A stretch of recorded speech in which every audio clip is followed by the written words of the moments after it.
Showtime, and we're live. It's Neil on the Monday Midday Show. Hello, how are you? And welcome to the show. I'm Neil. I'm going to be joined by Liz in about 15 minutes' time. How was your weekend, first of all? Why don't we just kick back and chat just for a little bit of the show? Let's do some audience interaction. Or we could just barrack each other if you like. Happy Armistice Day, by the way. Amazing story to tell later on about that, in the sense that sometimes we recognise people's achievements and what they did in life posthumously. And I learned something about a friend of mine's dad recently, who sadly recently passed away. But goodness me, I was impressed. Really, really impressed. So let's do some highs. Who have we got watching? Just pop a hi in the chat room so I know where you are and who you are, and we can begin to say hello. How was your weekend? Facebook user, that's mysterious. Hi, Neil. Got a name? Go on, give us a name. I dare you. Numbers are going up. This is nice. So, did you have a good weekend? I had a busy one. I had a disco gig Saturday night, and I've got a last-minute comedy gig tonight in Oxford, of all places.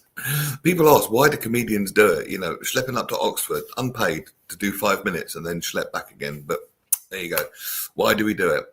I guess they all began that way. All the big ones, all the good ones, anyway. So, got to keep going.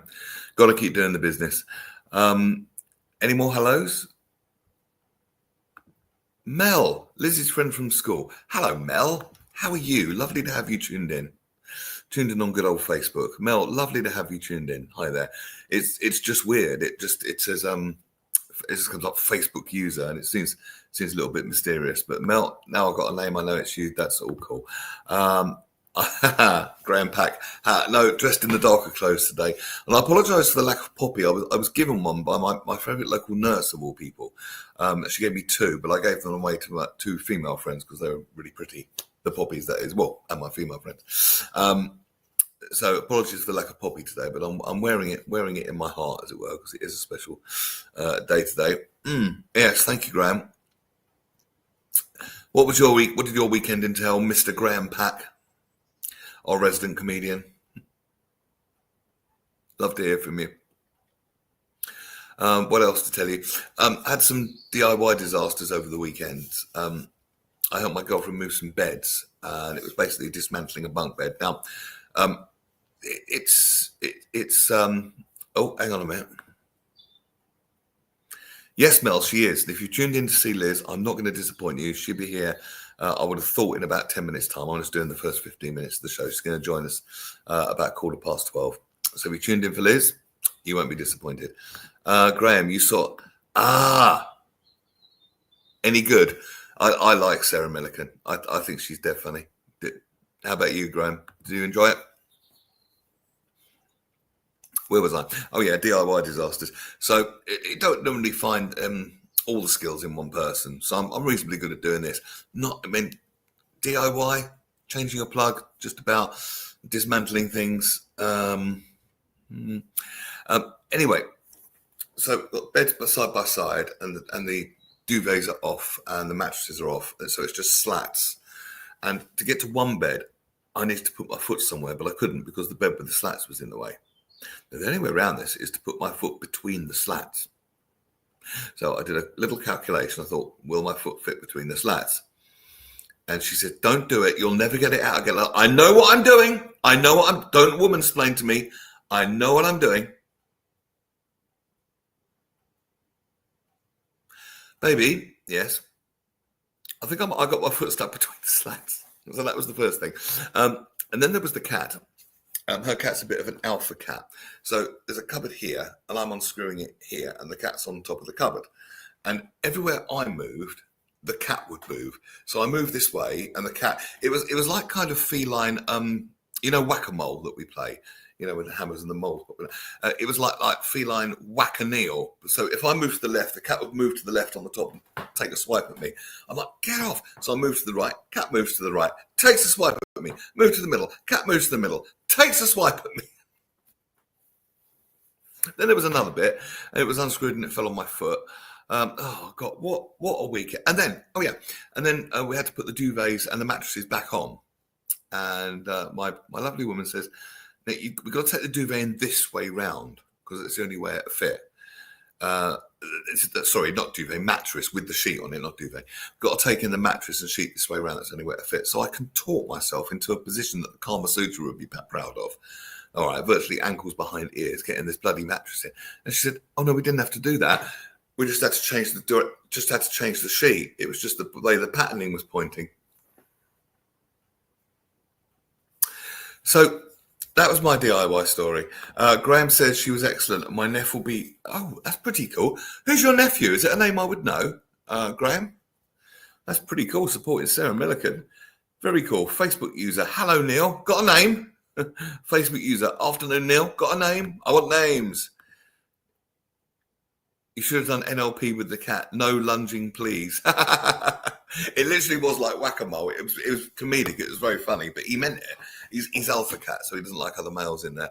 Yeah, I move to the left. He's like, swipe. I'm like, okay, I'll move to the right. Cat moves to the right. Anyway, so that was my Saturday. Then I spent a very pleasant day yesterday seeing my daughter, and then my lady in the evening. So that was my weekend. Who's your nephew, Graham Pack? And Facebook users, that's that one. That's Mel. But who is this? Hello, Neil. Give us a name. Just so we keep it all friendly. And afternoon, Neil. Afternoon to you. Thank you very much indeed for tuning in. I know Liz has got some stuff she wants to talk about today, so I'm going to let her kind of lead the agenda. Can I just tell you about Wednesday, by the way? Wednesday got a really super interesting chap on the show. His name is Chris Walton, and he's a scientist and a performance psychologist, and he studied gamma waves. Now, this is right up my street. You know how our brains make brain waves, obviously, because we're all kind of energy and electricity, aren't we? Wow, deep man. But there's certain different brain waves that we can get into, and some are really conducive for things, and others are better for other things. Alpha waves associated with relaxation, delta and theta, they're more kind of healing frequencies.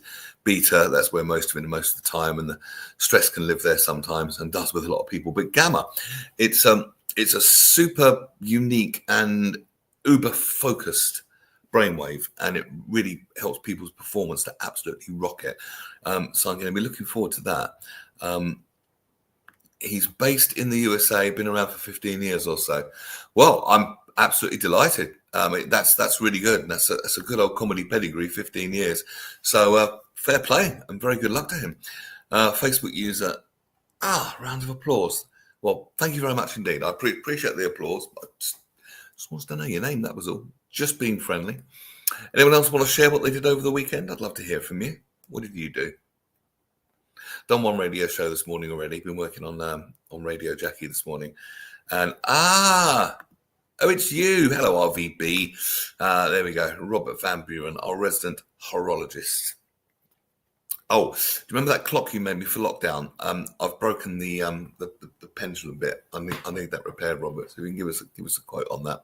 It's a sheep as a pendulum. Don't ask. It's a long story which I haven't got time to tell here. But if you meet me down the pub, I'll tell you. So for those of you that tuned in to see Liz, she will be here in about 6 or 7 minutes time. Wednesday we got Chris Walton. Any questions? Anyone wants to throw at me for question purposes? I think we've done the hellos. Let's add her to the stage, and here she is, live from the BBC. Indeed. Hello, how are you? I'm good, thank you. Just one more message. Usual kid stuff at the weekend, installing a dishwasher, exciting stuff. Again, Neil, too heavy-handed, we'll call you later. Oh. I've got no idea what that means. Again, Neil, too heavy-handed, we'll call you later. No idea who you are. No idea what that means. Robert Van Buren. If it's the same Facebook user that I can see all along. Oh, yes, too heavy-handed. Oh, yeah, too heavy. No, it wasn't heavy-handed. I changed the battery and I dropped it. It wasn't heavy. You mean it was another Neil disaster that happens when you ever try and do anything remotely DIY? Mm-hmm. Well, we've just been discussing DIY before you came on. Oh dear, now, that must have been a short conversation. I'm going to make a psychic prediction now. Prediction, Liz. Yes. Just to show my amazing psychic powers. You're meeting someone called Mel later, aren't you? I am indeed, yes. Okay, I might have cheated. I might have cheated a bit. Yes, I'm looking forward to seeing Mel later as well. Every so often, a group of us, including Mel and Fiona and Carolyn and Zabel, all school friends or old friends, but most of us all went to the same school, the Royal Masonic School, Mm. which, as I was discussing earlier on the breakfast show this morning, has been in several films. That was one of the things we discussed this morning. So. Yeah, because it's probably quite ornate in the way it's built. I would imagine. I imagine it makes a very good film setting. I'm guessing. I'm guessing it's Yeah. like that. Oh, yes. If you look up the Royal Masonic on social media, Royal Masonic School in Rickmansworth in Hertfordshire, it's been Yeah. used in all of the Indiana Jones films, because Indiana Jones is at the beginning of every film before he goes off and saves the world. He yes, it is the one in Ricky Graham Pack in Rickmansworth, Ricky for short. Yes, Royal Masonic School for Girls. It's still going. It's used at the beginning of the Indiana Jones films because Indiana Jones is a professor. And so you see him at the beginning doing something very ordinary and teaching a class about archaeology or something. And Mm. in our old maths classroom, exactly. And and that they've pulled the desks out there, so it looks like any other classroom now, Mm. unfortunately. But yes, the maths classroom in particular used to have these tiered wooden desks, and they were very ornate, as you say, the building's very ornate and things like that. So it was always used that in the Great Hall, which is still standing and looks the same as well, actually, although it's had a lick of paint and they had to repair the ceiling last year. I know all these Well, random facts. The well, other thing is, Mel was tuning in. Mel was asking where you were. I wasn't good enough, and she's like, "Where's Liz?" And I'm like, "It's okay. She'll be along." She'll be along. my fan club. She was getting quite impatient. She was. So over to Yes, you. You said you I'm, wanted a couple of things to talk about when you emailed me. yes, indeed, and actually, What have one of you those got? things, the that we should importantly talk about today, and the reason why I'm wearing this is a handmade knitted poppy that was made for me by my late great and dear friend Rocker Jenny, as you call her. Ah, And but she did an enormous amount of work. She did all sorts of things. She knew people from all walks of life. She had all sorts of interests. As I say, you know her as Rocker Jenny. um, my mum and her used to have great debates because they were both politicos and used to yeah. hang Well, I mean, out with the she was Conservative in her Party. mid-70s when I knew her, and still Yes, like listening to Deep Purple, that's which I it. thought, And Queen was and incredibly cool. exactly. Oh yes, exactly. And so and you know, today is Armistice Day. Yesterday was Remembrance Sunday. Today is Armistice Day, and so it's important. Jenny used to do an awful lot of work for the Royal British Legion. She would knit poppies. She would go and stand outside various supermarkets, raising money for the Royal British Legion, and take part in various local remembrance services across the West Midlands. She died earlier this year, somewhat unexpectedly, um, and we all miss her terribly. So I'm wearing this Mm. poppy for her. She served in the West Oh. Midlands Police Force for 30 years, so she was very much involved in sort of serving our country, as it were, in terms of the police side of things. Um, but also, it's very important to remember Armistice Day. Armistice Day is particularly for those who died in the conflict in the First World War, whereas Remembrance Sunday is all conflicts since, and including that. And so, I mean, for me, it's mean I've had to read the. We always have. I always participate in, even when I'm not at work, a 2 minute silence at 11 o'clock on both Remembrance Sunday and Armistice Day when they fall on different days. So 2 days in a row, I have been reading the news after the 2 minute silence, which, Yeah. even though I've done that several times, it's still one of the hardest things you can ever do as a journalist. It's you have to Mm. get the tone right. You have to, you know, the first thing you say to people is that the nation has just observed 2 minutes silence to remember and commemorate Armistice Day or Remembrance Hmm. Sunday and things like that. And it's a very poignant time of year, I think, as well. Um, Although we're commemorating something that is a good thing, the end of war, the end of World War, end of any war is always a good thing. Um, but equally, it's, you know, there's still things that you are concerned about. You are commemorating the people who didn't come home, who didn't get to the end of the war, who, Mm. you know, fought in terrible conditions in all world wars, even the more recent ones, like Afghanistan and the Gulf War and things like that, Yeah, they're and never the nice, Falklands are they? War. They're They're never never pleasant. nice, exactly. So I think it's just important that we mark that and we remember those people.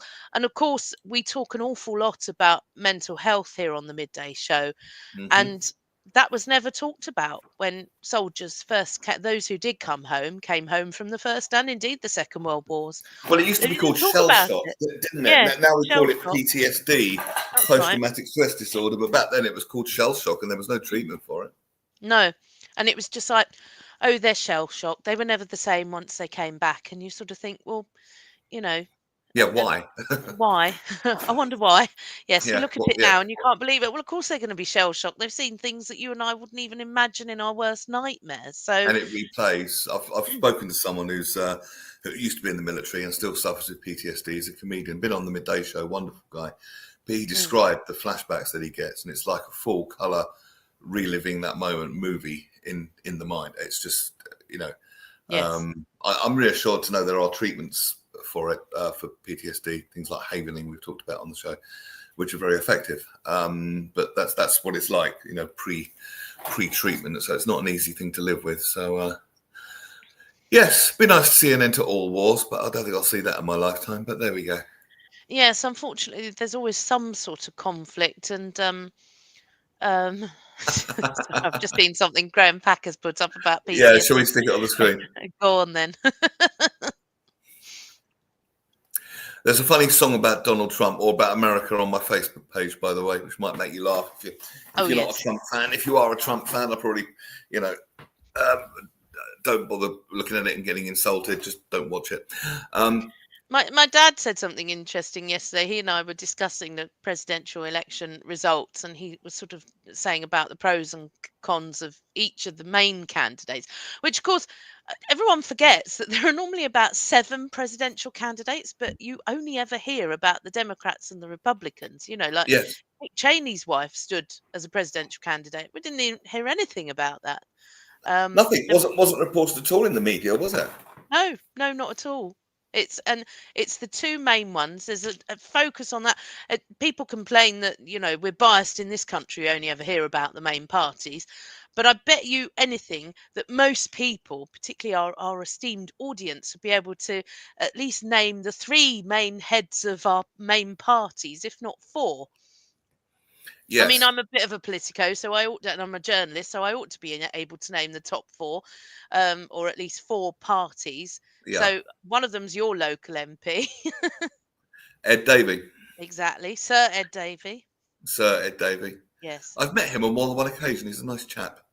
He is actually. He's been very helpful actually. What I find interesting about Ed Davey is that I don't necessarily agree with most of his politics, but actually he's a very decent man and he's a very good Yes, local MP because he has that yes, personal experience because his family yes. faces any other issues that the ordinary And I person think that's why he faces. does so well locally Yeah. around here is because people know him, that he's good, very good locally. And if you think about it, if every constituency was led by someone who is really good locally, that's a really good country. You, Mm. you know what I mean? Oh Starts yes. local. Everything Here's, starts some, locally. here's something nice indeed. Good afternoon, everyone. I'm having a few days off from work. We don't know who you are, by the way, but I think there. I think that's Paul Claridge. You think that's Paul Claridge? Excellent. Okay, I'm dog and cat sitting in Barnet. Now, if it's the Barnet that I'm thinking of, that's in North London, and I'm Hmm. currently on a long walk with handsome Jackson, a lemon beagle. Is that lemon as in the colour of him, or the fact that you've fed him a load of lemons or Yes. something? What is a lemon beagle? I've never It heard of sounds, a it lemon. sounds like I some mean, I sort know of. what a beagle is. Well, I know what a lemon is, but put the two together, and it's. Yes, quite. So who Uh, were the other candidates in the USA apart from Trump and Kamala? so there was and I'm saying Dick Cheney's wife. I can't think of her name, and I can't think of the others off the top of my head. There was one called Dyche as well, and I can't think of his first name. I shall clarify before I misname people um, what their names all are, and then I shall give you the complete list. Are you googling? I am googling. Ah, So we had Donald Trump, we had Kamala Harris, we had Jill Stein, who is a Green Party candidate, and then Robert Kennedy, he of the Kennedy dynasty, Chase Oliver, who's the Libertarian Party, and then it just simply says other candidates. So Right. that's helpful. But there you go. There's at least, 3 others that even I couldn't name them, and I'd vaguely heard them. I've maybe heard 1 or 2 names once during the course of the campaign. I mean, did those people get any votes at all? Because, I Uh, mean, yeah, Jill. They each of those that I've mentioned, Chase Oliver, Robert Kennedy, and Jill Stein, they each got over 600,000 votes. In fact, Jill Stein got 705,483. Robert Kennedy got 681,122, and Chase Oliver got 611,187. And there were other candidates who polled a total of 254,000. is there a wild card, like a monster raving loony bin face type one there, do you think? Well, Chase Oliver describes as being affiliated to the Libertarian Party, What which does would that be mean? considered it would be considered quite left wing in this country. But there again with the there again with oh, sorry, my my computer has decided to be a bit weird. With anything else in this country or in that country as well, is that something that's described, the parties don't necessarily follow traditional party lines, if that makes Yeah. sense. So Democrats in the north of the United States considered more in line with Republicans in the south of the United States, and vice versa. You see, it's all Mm. very bizarre because, and the other thing is, and a reason why I think that the reason why I think that it's very different in the US, and the reason why I think that on balance it's not a surprise that Donald Trump won is that in the deep south of America, southern states in the United States of America, they're very, very traditional. You have sort of the Amish communities, you have very old fashioned communities, deeply religious Christian communities. And much like very Orthodox Jewish communities, even in this country, they would not entertain the idea of a female head of state. Whereas we're doing quite well. We've had three female British prime ministers in my lifetime. So, What about, I mean, what about a person of colour as well? And that obviously plays into it, doesn't it? Well, yes, it would, insofar as Kamala Harris is concerned. She wasn't the only person of colour to stand. There Yeah, was when I said also, colour, I didn't mean orange.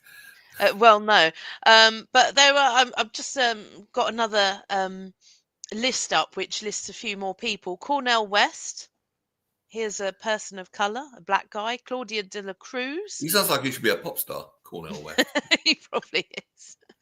Um, but yes, she didn't get anywhere. They didn't. Nobody has ever heard of them. No. And this is the thing.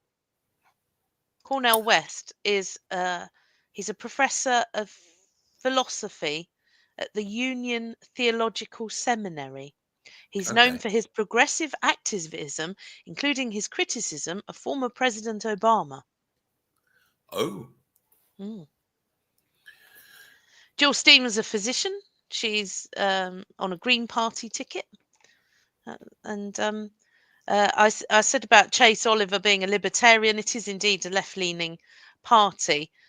Narrowly won his party's nomination, became politically active as an opponent of the Iraq War. I think a lot of people are worried about what Trump might do next. I do indeed, because Your thoughts on the timeline, everyone? If you've got comments on this, if you're listening, what do you think? What do you honestly think? It's just opinion. Let us know what your thoughts are. Mm. You were saying? Yes, indeed. The thing is I think if I was in America, I wouldn't have voted for either of the 2 main candidates. That's not to say I'm sure who I would have voted for, and there were other choices, as I've already pointed out. I'd have But gone Donald Kamala. Trump. I would have gone Kamala if I had the vote. Yes, and on balance, perhaps equally, Donald Trump has made his feelings on the Middle East very clear, which a lot of people in my family support those views. So I can see why they would have gone for Donald Trump as well. But as I pointed out, he's a bit of a loose cannon. You don't quite know what he's going to do next. In today's news, um, it's the fact that nobody is quite sure whether he's going to which side he's going to take in the war in Ukraine, whether he's going to say no, Putin can carry on and do that, or whether he's going to say, oh no, Ukraine has the right to be an independent Well, sovereign didn't he state have a as well. phone call, apparently? Well, according to the news this morning, it was alleged he had a Yeah, phone call with Vladimir Putin saying, do not escalate it anymore. But the Kremlin's denied that. But then again, the Kremlin exactly. denies That's most things. it. It has been denied, so we just don't know. And also, Donald Trump is he said things before. I mean, even down to when he won the last time and at his inauguration, he said there were millions of people lining the streets, and some sections of the street were empty. Yeah, So he does have a habit of exaggerating things. just a little bit, yes. And the ego is a little bit pumped up, shall we say. Mm. Graham Pack says that he's such a loose cannon that some countries might think twice about invading other countries or supporting terrorist organisations for fear of retribution. Mm. He's warned him that he has a lot of troops in Europe. But what does that mean? I mean, if the phone call ever happened at all, you know what I mean? What would his agenda be? I mean, and why would anyone in their right mind, I'm not saying he is, but support Putin in any way? I mean, you would side with Ukraine, wouldn't you, if you had half a brain cell, surely? Well, it's a case of, a sovereign state being invaded, Well, which yeah, breaks simple as that. international law. So, Yeah. Yes. So you said you had a couple of things to talk about. What's the other one? the other one is, because I didn't get a response from you, it's somewhat limited what I can say about it because it would have involved getting a guest on. Oh, Um, so I had wanted to suggest that we could talk to as a lady called Louise, who and she's told her story on social media, but I thought it would have been interesting to talk to her, so we can get her on as a guest at some point in the future. That she can we basically not get her today? Can we not do a surprise swoop in and get her? no, because of the nature of her family situation and setup means that it's obviously you can't do a surprise anything. Her children are both autistic, so surprises are not really a good idea. Although in theory they would both be at school at this point. Um, but they've had, as a family, had to make a lot of difficult choices, and particularly in the last year or so, had a rather difficult year. But she has talked about it on social media. But one of the things that she decided to do, and they decided to do as a family, her and her husband, is that she gave up work and has been at home in order that the children can be supported if they're not in school, but even when they are in school they can demonstrate that there is that commitment, that nobody's doing anything untoward, because um children with special education needs and autism, ADHD, anything on that sort of spectrum, there's just not the support. It's very patchy, it's very postcode lottery. um and so Louisa started up a side hustle, which you can find on social media, called Glitzy Glassware Watford. So if you look that up, you can support her side hustle, which basically part of their kitchen has turned into Glitzy Glassware, and does just that in order that she can be at home, but also try and keep herself occupied. Because I can't even begin to imagine that the kind of psyche that she has to endure every day and the Mm. unpredictability, and somebody who would rather things were a little bit more ordered in life. Yes, I'm just looking up glitzy glassware. Very nice. Mm. Very glitzy. Let's give it a like. There we go. And as I say, she's quite happy to come on the programme at some point if you'd like to get in touch with her directly. Very much that this is the Louise I'm thinking of, I take it. Yes, it is. Yes. Okay. Yeah. Because we know many Louises, but I We do did figure it indeed, was. but this is one that you've known for a long time. Yes. Yes, indeed. No, I think she's got every day. It's an incredibly complex challenge, and particularly if there's no support for it. I think maybe Or the people. support is slow to come. And the thing is she's not alone in this. There's somebody I used to work with in the West Midlands who, again, decided to share her story on her social media pages just to sort of say, look, I'm sorry if we haven't been in touch, or I'm sorry if this and that, but as a family, we've had to deal with this. And one of their children is autistic as well. And you know, but that support, there are age limits in place for the children for various things. For example, a child has to be over a certain age before it's immediate, or it may be prescribed a certain type of medicine. And you think, well, okay, you have to have that kind of safeguarding. But on the other hand, if a child is so unhappy and so sort of psychotic, as it were, that you sort of think something needs to be done to help that child, even if they haven't reached that particular age. And this is where it gets complicated. But what I mean, I think our awareness of these as a society, of these people with these conditions, shall we say, Mm. it has expanded. But that's a good thing. But it's created a massive problem in the sense that we're still using outdated care systems of the past when it wasn't as well understood. And there's a bit of catching up to do, I guess. But it's awful being in a situation when there's no direct help, and literally, where do you turn? Where do Yes. you turn? What do you do? Although there is direct help, but the waiting lists for it are incredible. You Yeah. know. What sort of help is available? So I mentioned about the medication, but again, there's minimum ages for it. They won't immediately prescribe it, that sort of thing. Um, And then there's sort of counselling for children, child psychologists, family counselling, and that sort of thing. Um, but then you have to it's something that you're dealing with every day. It's something that you have to sort of, it's not a case of just the medication. I know people who their children are on medication, but equally, um, it doesn't always work every day. I mean, we know ourselves, if you take something uh, every day for more than a year, it ceases to have much of an impact anymore. Most you of the know time, yeah. mm.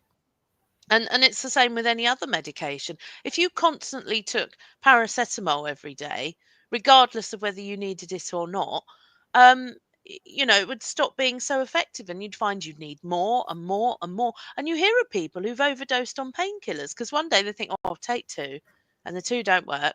So within an hour, they're like, I'll take two more. I'll take two more. I'll take two more. And that's how problems happen, because each time, if you're constantly on the same thing, you need more of it to get any reaction. That's how people become addicted to anything. Yes, exactly. That's just the science of it. Paul Claridge has said he's just sent me some photos of Jackson the lemon beagle via Facebook. Now, did he tell you what lemon beagles are? I think he did. Here we go. That's what a lemon beagle is. Much lighter colour than standard beagles, Jackson's also much bigger than other beagles, and very handsome, apparently. And he sent me a couple of photos. And yes, he's sort of got, I mean, I can see the beagle in him. He is much lighter, actually. He's also, it looks like he got a bit of it could be a touch of Labrador about him. It's short haired as well.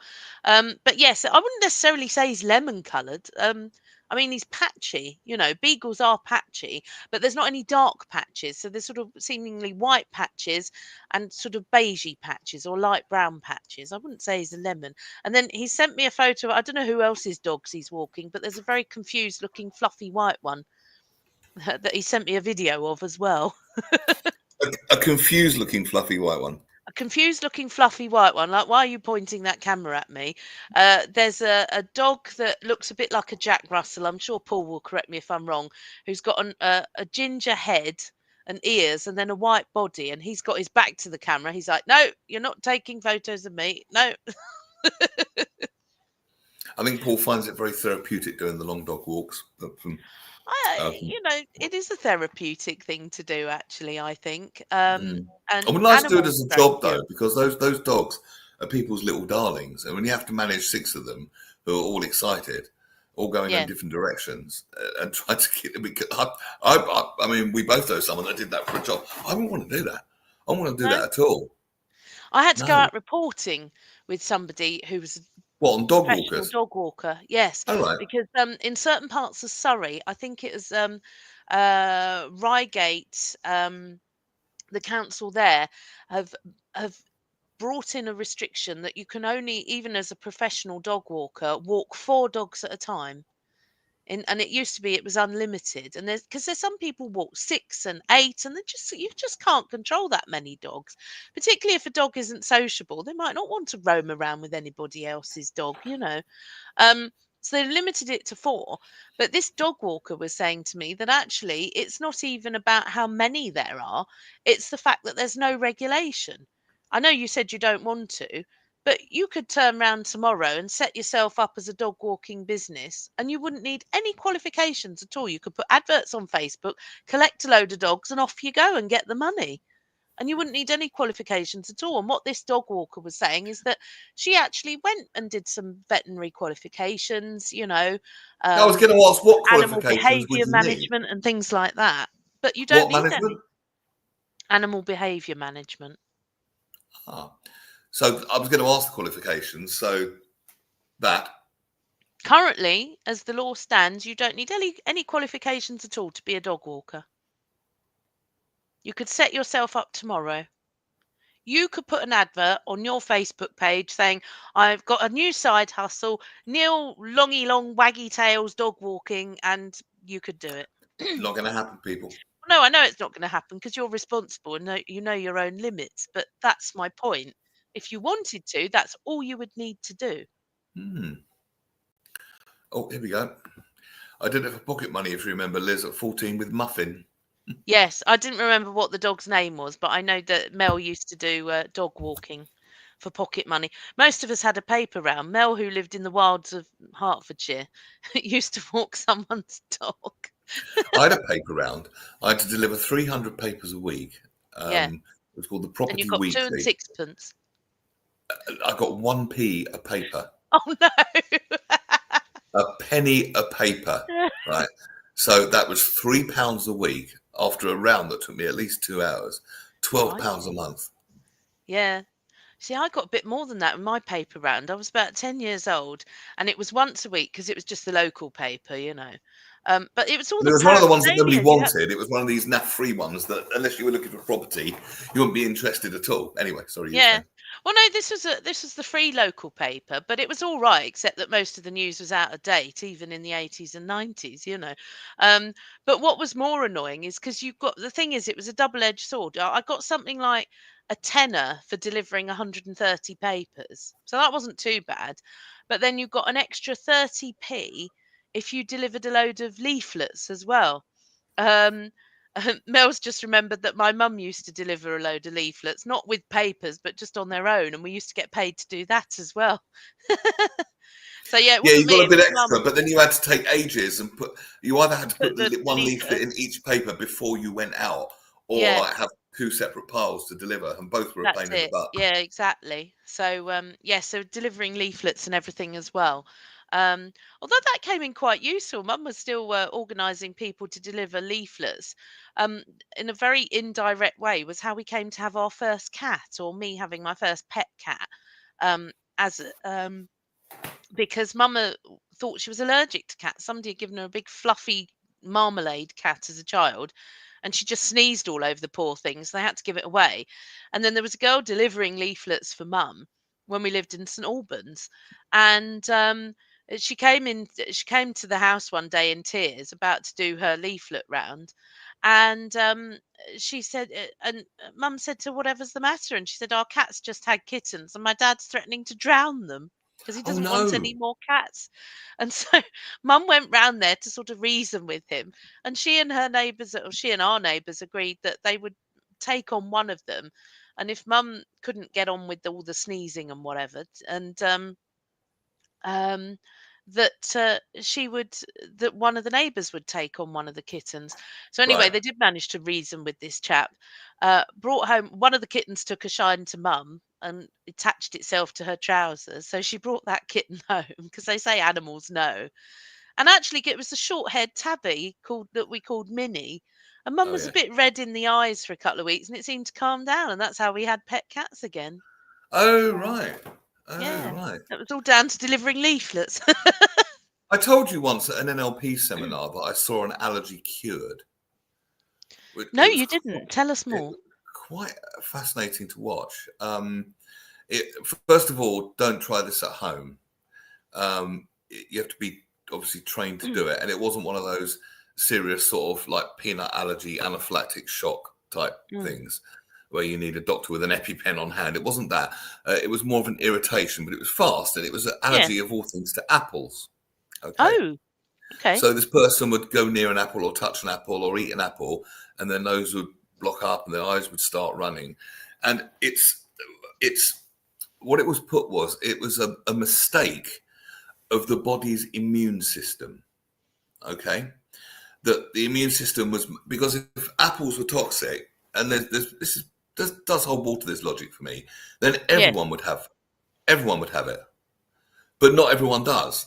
Therefore, why this person, and why is the immune system reacting in that way to something that is essentially harmless to the majority of humans?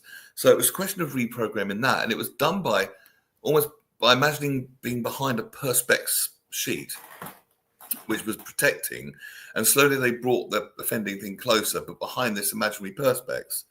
And I can't remember the exact process, but I swear to goodness, the allergy was gone.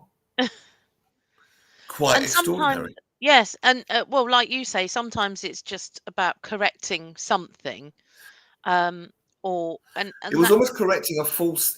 The way I saw it, a false idea or a false program, if you like, that was running in the unconscious mind, i.e., apples are dangerous. Let's react as if they are. Yeah. How it got there, we don't know. It doesn't really matter how it got there. It's dealing with it is the important thing. I've used this analogy before. It's a bit like saying to the soldiers on a battlefield, "Thank you for your service, but the war is over. You may stand down." Thank you, immune system, for your work, but there is no war. You may stand down. It's kind of that. It's that idea that you need someone to tell you that it's allowed or it's okay. I must just say hello. Go on. The unconscious mind, though, not the conscious. No. If it was conscious mind, it would be as easy as just telling them. You know what I mean? It's like people that say, "This makes no sense to me, but I'm terrified of," and this makes no sense to me. That's the conscious mind, but the unconscious mind is doing something else. Now that's interesting because you say it makes no sense to me. I do that. I'm terrified of flying, although I still do it, but I couldn't tell you exactly why I'm terrified of it. I don't like the sensation of being in the air, particularly when there's turbulence. It worries me. And then I'll get obsessed about a drink in front of me. Obviously, I want to have a drink in front of me because it's good to keep hydrated during a flight. You're at a very high altitude, so it's very sensible to drink lots of water and things like that. But somebody might put down a drink in front of me, and particularly if it's in a clear plastic glass, and I watch it, and the slightest movement, and I go, of course there's going to be movement. It's like if you have a bottle of something in the car, it's going to move around because you're traveling, you're in motion. But on an aeroplane, I'm like, I drink it as fast as possible. And you're laughing about it, and I think, a little glass moving on an aeroplane, there's nothing scary in that at all. But that's the conscious mind. That's the logical mind. Yes. But we're not talking the logical mind. So it's getting past that logical mind and getting through to the deeper mind, which is the unconscious, which is what things like N.L.P and hypnosis and that do. Graham Pack, wax that one of the core treatments used with the N.L.P. Core treatments. I see what you did there. If you're going to barrack me, though, spelling was, I think you mean not wax. Write it out 100 times, please, Graham. Let's talk about Simon is Mel's other half. So hello, Simon. Hello, Simon. Good to have you. You've got a lot of you've got a big fan club showed up today. I remembered to send out the invitations before the program started. Where's my fan club? Well, I did send them to some of your fans as well. So, There's some strange allergies about. They are, and I think it is possible. May be stretching here to cure allergies. As I say, I've seen it done. I've I seen it think it done, depends on but the caveat: allergy. don't try it at home without a trained Yeah, professional. no, I think it depends on the allergy that you have. I mean, nut allergies are very, very serious, and obviously they can be fatal. And I don't know of But any wouldn't they cure work on for the that. same principle? Well, they haven't so far. I mean, you and I both know people who've got nut allergies and been very, very ill, even if Yeah, I they've know. unconsciously I had wouldn't something. go So I near. wouldn't I try it wouldn't. at all. No, I wouldn't go near it. But, no, I wouldn't go near it. But I'm No. just Um, asking: is the yeah. principle the same? You know, I think it very much depends on the allergies because a nut is different to an apple. It's a different kind of food. So, he's eating his own. he's I'm eating my homemade soup with toast. It's become a very homely show. You know, I mean, come on, Yes. Mel. We're going to start swapping recipes in a minute. I mean, come on. Oh, I can give you a sweet corn soup recipe. Let's get back to the animals. Hi, Liz. In the video I sent you, I was talking about this. Paul Claridge sent me pictures of the lemon beagle, who's very cute, but I would argue that it's lemon coloured. And he sent me a video of a couple of other dogs in it. Little white dog is Robbie. I know Robbie. He's a Maltese, and you're right. He's famous. He was on Britain's Got Talent a few years ago, famous for peeing in David Walliams' shoes. Inspirational. Brilliant. The others, Milo, a three-legged Jack Russell, rescued Hungarian street dog, sadly killed a couple of months ago in a hit and run. Oh, poor Oh thing. no. I'm not surprised you're heartbroken.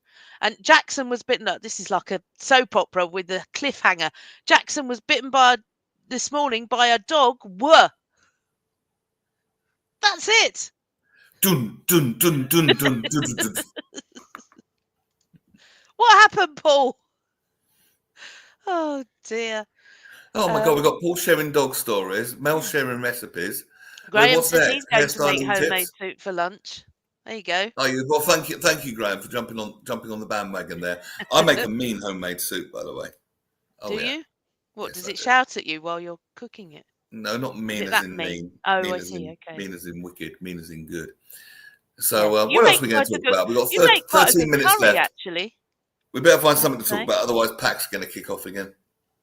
Oh, well, I was going to say you make quite a good homemade curry. It's nearly as good as mine, but then I've Thanks. had lifetime practice Well, and quite. heritage. So Jaffa is 19 in April. Oh, that's the cat. All right, can we please stop talking about pets now? Seriously. Seriously, save that for your cat lovers WhatsApp group. Seriously. Oh dear. There ends another tale for Paul's story, says Graham. Oh dear. No, that's not a Jaffa cake, Neil. Thank you. I mean, I may look a bit stupid, but I did surmise that Jaffa was a living thing and not a Jaffa cake. Thank you. Yes. Thank you. Thank you. And I'm obviously I'm being Jaffa woman is also explained the that. name of a type of orange, and it's also a place in Israel. Yes, and the nickname for someone that fires blanks. Really?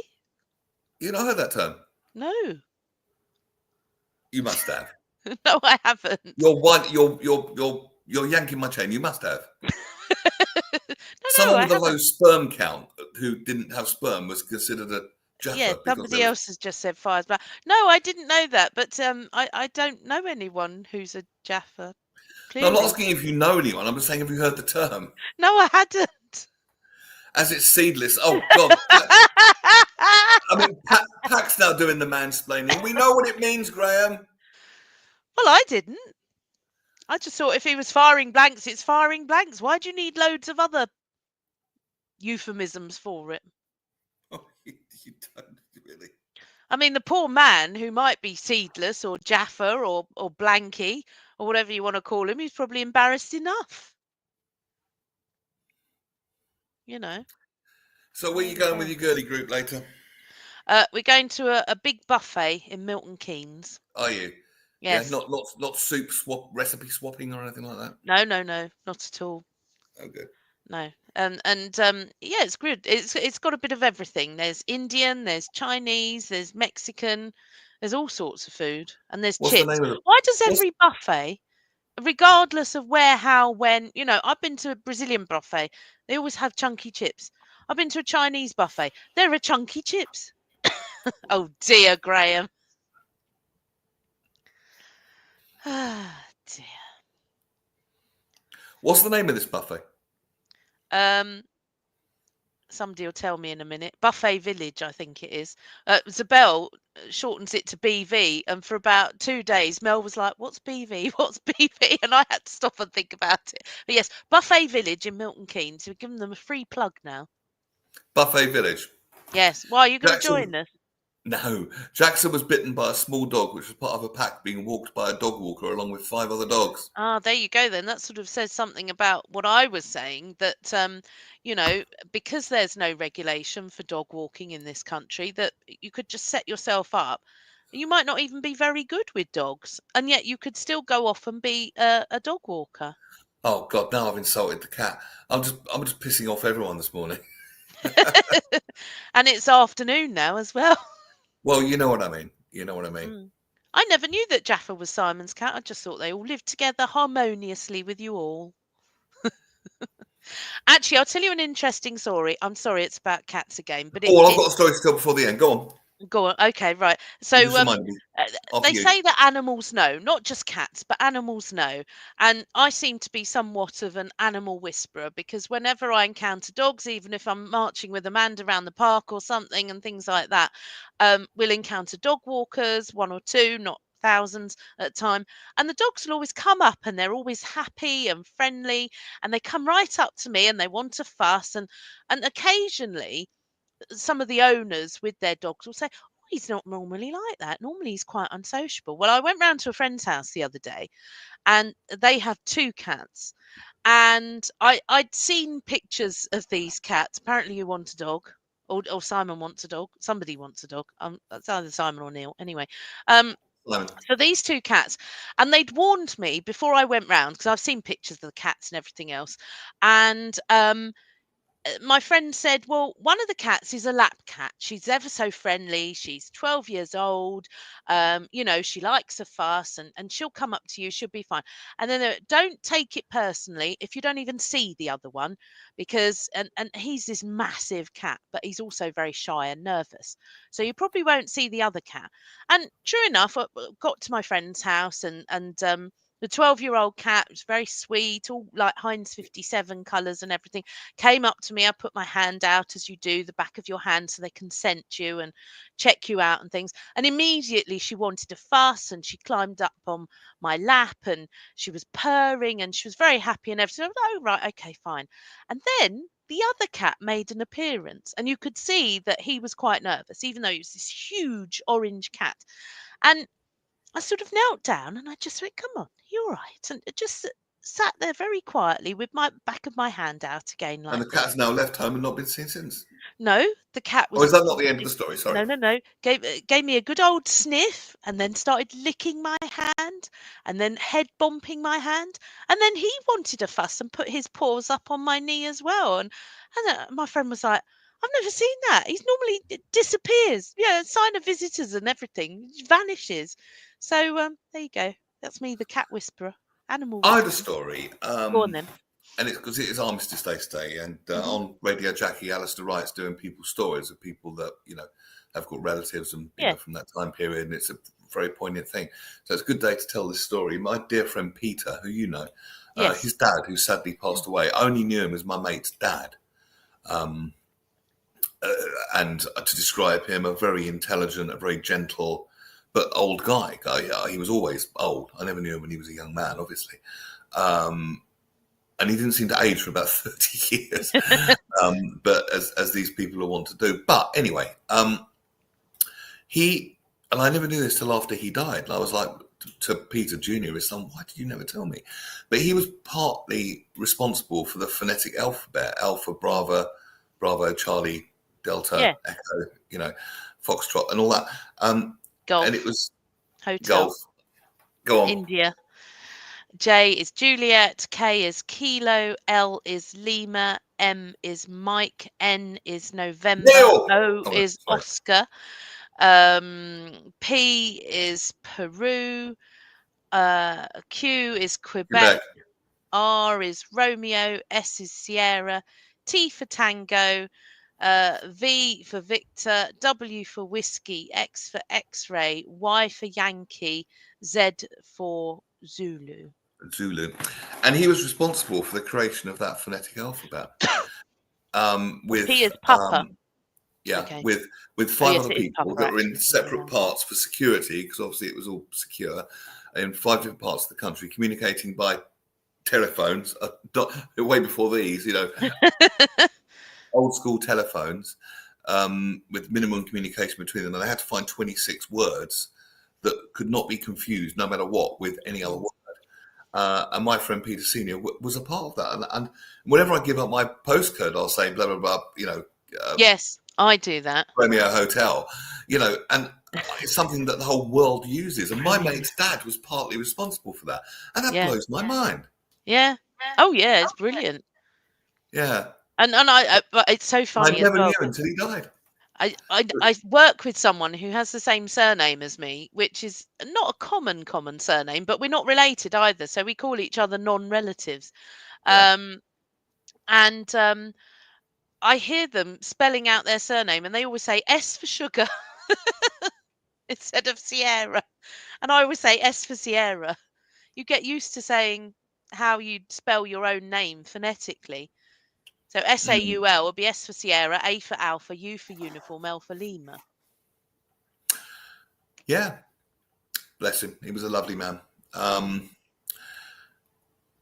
But why do we? I mean, it was just casually mentioned in the conversation, and I was like, "Wait, what?" But that's that generation. We touched on this before today. Is that people who served in the First and Second World Wars? There very few of them left now. Even in the Second World War, there's only a few hundred, I think, left, and they just didn't talk about it. There was people were shell shocked, but there was no help. It was like, oh well, they just have to get on with it. Oh, they sit there now and stare out the window. Oh well, that's just how they are since they came back from the war. These days it's PTSD. But there is more help, but it's still quite patchy. And whether it's PTSD or whether it's mental health support, people are very sometimes very worried about seeking help in the first place because there's still a slight misnomer that it's seen a sign as weakness, and it's not. It's allowed. No, it really isn't. It's back And to like the actually unconscious admitting mind. that It's makes back you to the stronger. from a psychological point of view. It's back to the unconscious mind. It's just how we're built and how it works. And if something like apples are toxic is put in there, the body will respond that way. Now they've actually been in a situation which is terrifying, and the unconscious works by association. So any loud bang, any firework night, any car backfiring, is going to bring up those feelings as raw and as real as if they're happening right now. And this can be years later.